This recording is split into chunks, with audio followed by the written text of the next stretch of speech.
Hello, hello mga katigs. Ito, pumasok na naman tayo sa trabaho. Kailangan mag-almusal muna bago sumaba. Ang walang kamatayang oatmeal. Nilagay ko na yung yung honey, kaya meron siyang brown na parang syrup diyan. Ito, nilagay ko na. At saka nagpanulak ay walang halong biro. Brewed Decaf coffee. Meron akong napanood sa Facebook na magaling siyang mag-identify ang pure honey at saka hindi.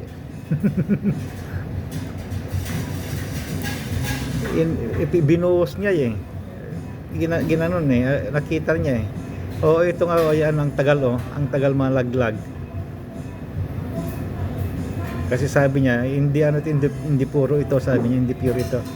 Yung binili niya sa nagtitinda sa sa kalsada. Pero pinatikim niya sa mga katutubo, lahat ng katutubo yung katutubo kulang-kulang 10 yata yun baka 6 yun sabi niya puro. Pero nung sinubukan yung pangsubok niya, hindi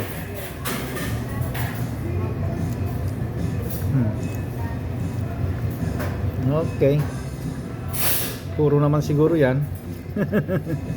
Kasi pure honey nakalagay ayan. Kaya ngayon kainan na, tama ng daldal. Bye bye.